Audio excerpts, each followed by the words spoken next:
Coucou les gens, alors aujourd'hui on se retrouve pour un nouveau nail art. Alors cette fois-ci ce nail art est un peu plus spécial que les autres car j'ai utilisé de la poudre et j'ai évidemment fait un motif par-dessus. Et donc pour le matériel vous aurez besoin d'une base coat, de la poudre, une base coat semi-permanente, une mousse, un top coat, de la peinture blanche, un pinceau éventail, un pinceau fin, des bâtonnets et une lampe UV. Alors pour commencer, je vais appliquer une base coat tout à fait normale sur mes ongles pour les protéger parce qu'après je vais mettre un vernis semi-permanent et le semi-permanent ça a tendance à abîmer les ongles. Et donc après, par-dessus ma base coat normale, je vais mettre une base coat mais cette fois-ci semi-permanente. Et donc évidemment la particularité du semi-permanent c'est que ça tient plus longtemps et que ça sèche pas à l'air libre. Donc je vais venir prendre ma lampe UV et je vais mettre ma main sous la lampe pendant environ 1 minute. Et après je retire ma main et il va y avoir un résidu collant, ce qui est tout à fait normal. Et je vais justement en profiter en prenant ma poudre et en l'appliquant avec une petite mousse. Alors après vous pouvez faire la même chose mais avec du vernis normal, donc avec un top coat ou une base coat. Sauf que là il va falloir beaucoup plus aller vite vu que ça va sécher.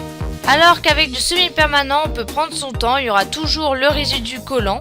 Bref, quand j'ai fini d'appliquer la poudre sur tous mes ongles, je viens tapoter légèrement avec mon doigt et après j'enlève l'excédent avec un pinceau éventail.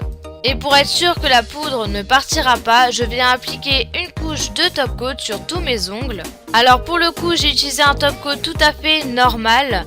Alors après, comme vous pouvez le voir, la poudre était normalement rose gold. Elle est devenue, à cause du top coat, un petit peu cuivre.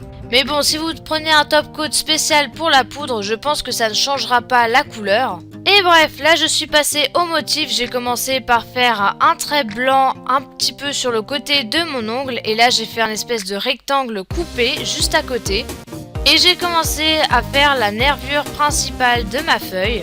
Et après je vais faire des tiges et au bout des tiges je vais faire des petites feuilles. Et donc pour ça je viens faire une forme de goutte, donc je commence par un cercle et après je vais faire une pointe au bout de mon cercle. Et donc je fais ça jusqu'au bout de mon ongle. Et d'ailleurs je n'ai pas précisé mais j'utilise de la peinture blanche, c'est beaucoup plus facile à travailler. Et en plus si j'ai fait des petites erreurs je peux toujours les rectifier avec un bâtonnet et un peu d'eau et gratter. Et ensuite, comme vous pouvez le voir, j'ai refait une nervure principale juste en dessous. Mais cette fois-ci, la feuille sera beaucoup plus grande. Et je fais exprès de passer par mes traits que j'ai fait au tout début pour couper la feuille.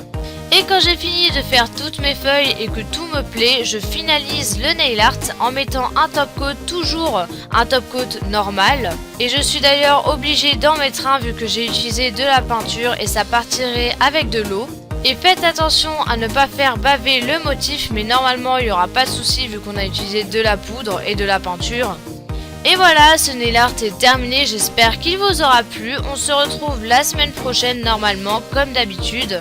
En attendant, je vous fais de très gros bisous, salut!